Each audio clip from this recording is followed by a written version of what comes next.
शिवपुराण श्री रुद्र संहिता तृतीय खंड 28वां अध्याय। शिव पार्वती संवाद।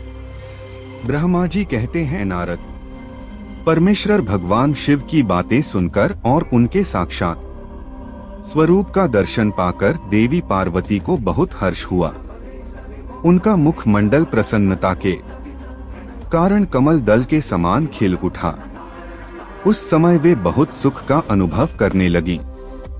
अपने सम्मुख खड़े महादेव जी से वे इस प्रकार बोली हैं, देवेश्वर, आप सबके स्वामी हैं। हे प्रभो, पूर्व काल में आपने जिस प्रिया के कारण प्रजापति दक्ष के संपूर्ण यज्ञ का पलों में विनाश कर दिया था, भला उसे ऐसे ही क्यों भुला दिया? हे सर्वेश्वर, हम दोनों का साथ तो जन्म जन्मांतर का है। प्रभु, इस समय मैं समस्त देवताओं की प्रार्थना से प्रसन्न होकर उनको तारकासुर के दुखों से मुक्ति दिलाने के लिए पर्वतों के राजा हिमालय की पत्नी देवी मैना के गर्भ से उत्पन्न हुई हूँ। आपको ज्ञात ही है कि आपको पुनः पति रूप में प्राप्त करने हेतु ही मैंने यह कठोर तपस्या की है।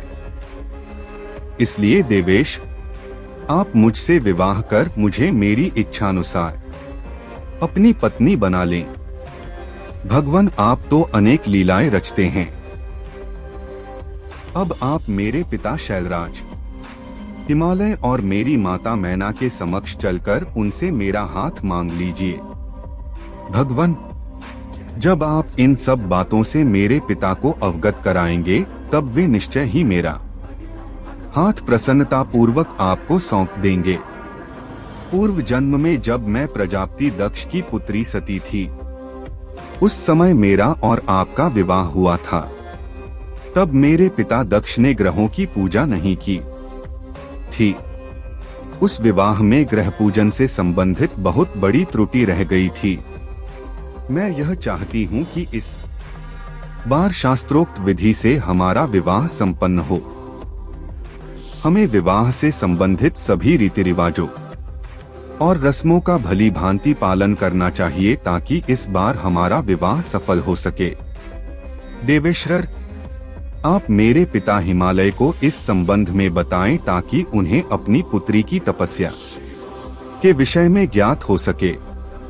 देवी पार्वती के प्रेम और निष्ठा भरे इन शब्दों को सुनकर भगवान शिव बहुत प्रसन्न हुए और हंसते हुए बोले, हे देवी महेश्वरी, इस संसार में हमारे आसपास जो कुछ भी दिखाई देता है, वह सब ही नाशवान अर्थात नश्वर है। मैं निर्गुण परमात्मा हूँ। मैं अपने ही प्रकाश से प्रकाशित होता हूँ। मेरा अस्तित्व स्वतंत्र है। देवी, आप समस्त कर्मों को करने वाली प्रकृति हैं। आप ही महामाया हैं। आपने ही मुझे इस माया मोह के बंधनों में फंसाया है। मैंने इन सभी को धारण कर रखा है। कौन मुख्य ग्रह है, कौन ऋतु समूह है? हे देवी, आप और मैं दोनों ही सदैव अपने भक्तों को सुख देने के लिए ही अवतार ग्रहण करते हैं। आप सगुण और निर्गुण प्रकृति हैं। हे गिरिजे, मैं आपके पिता के पास आपका हाथ मांगने के लिए नहीं जा सकता। फिर भी आपकी इच्छा को पूरा करना मेरा कर्तव्य है। आप जैसा कहेंगी मैं अवश्य करूंगा। महादेव जी के ऐसा कहने पर देवी पार्वती अति हर्ष का अनुभव करने लगी और शिवजी को भक्तिपूर्वक प्रणाम करके बोली, हे नाथ, आप परमात्मा हैं और मैं प्रकृति हूँ। हम दोनों का अस्तित्व स्वतंत्र एवं सगुण है।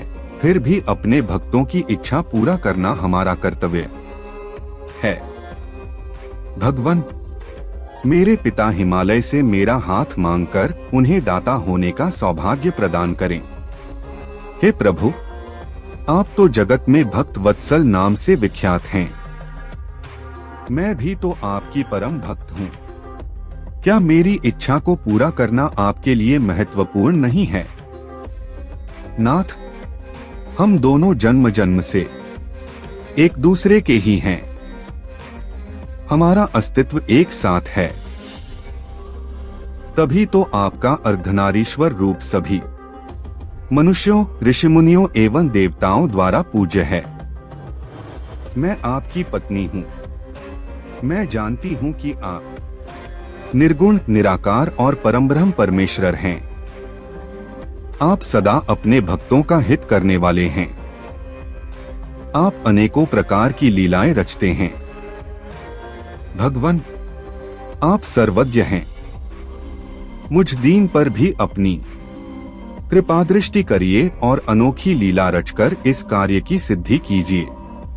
नारद, ऐसा कहकर देवी पार्वती दोनों हाथ जोड़कर और मस्तक झुकाकर खड़ी हो गईं।